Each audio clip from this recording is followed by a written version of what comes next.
મારાથી મોટા બ્રહ્મા અને એમને મને કહ્યું હતું કે જ્યારે પણ સંકટની ઘડી હોય ત્યારે મને યાદ કરજો. ત્યારે લાવ અત્યારે મારો સંકટની ઘડી છે તો બ્રહ્મદેવનો બોલાવું. હે આજે ઇન્દ્ર બોલાવે બ્રહ્મદેવ આવજો રે.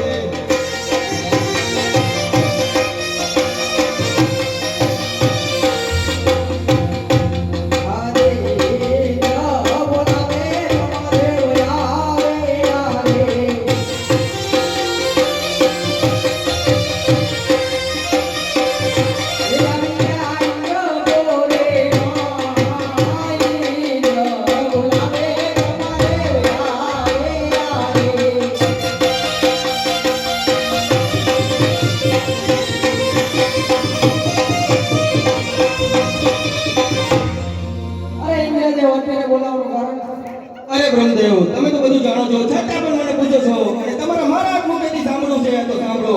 પહેલાના ઋષિમુનિઓ હજારો વર્ષો સુધી તપ કરતા તો પણ મારા ઇન્દ્રસનને કઈ થતું નહીં. આ કોણ છે કોના માથાનો માનવી જે 3 દિવસમાં ઇન્દ્રસન પડાવી માંગે છે? અરે ઇન્દ્રદેવ, તમે ક્રોધ કરશો નહીં. મારાથી મોટા વિષ્ણુ છે તો હું એકને બોલાવું તે બોલાવો એમને પણ યાર.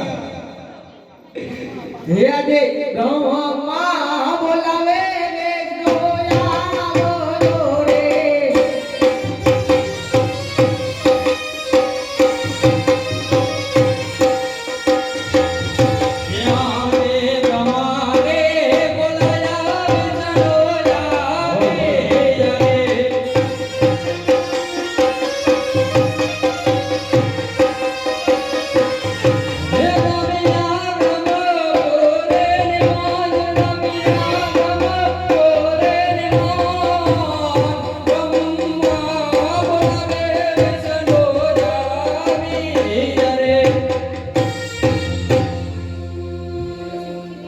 અત્યારે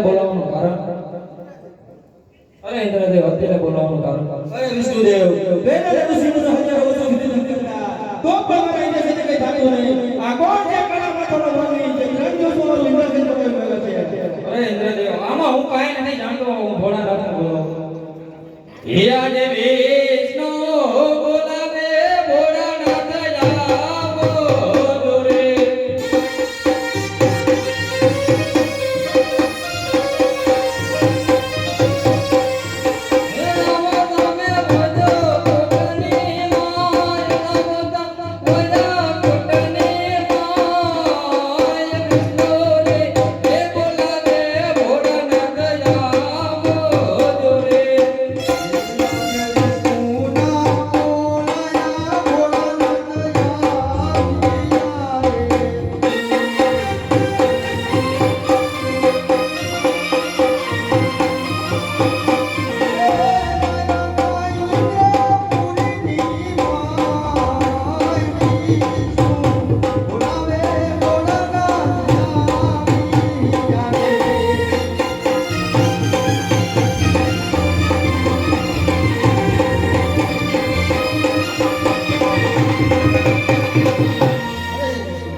અરે ઇન્દ્ર રાજા, આટલા ક્રોધિત કેમ છો?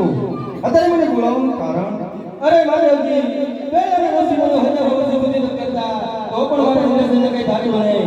આ કોણ છે કોના માથાનો માનવી જે 3 દિવસમાં ઇન્દ્રસન પડાવી માંગે છે? અરે ઇન્દ્ર રાજા, હું મારી સમાધિની એમ ચડાઈ લઉં પછી હું તમને કહું. હે કૈલાસ યોતરે આયા ભોળા નગર. કૈલાસ યોતરે આયા રે. કૈલાસ યુતરે આયો ભોળો સુંદો. કૈલાસ યુતરે આયો રે. દેવો નાનો ભોળા ભગો ભોળા શંકર. દેવો નાનો ભોળા ભાગો રે. દેવો નાનો ભોળા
નથી અને પુત્રની માટે શિવચરણની અંદર બેઠો છે માટે તમારા ઇન્દ્રાસનને સેજ એમથી ખરો જ આવી છે.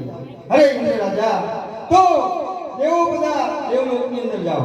હે ઇન્દ્ર જાઓ તમે ઇન્દ્રપુરીની માય.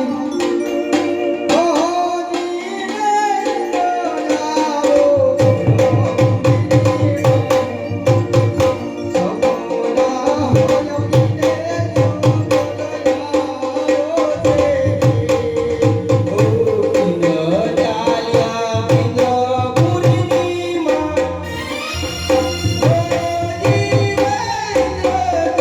Yeah.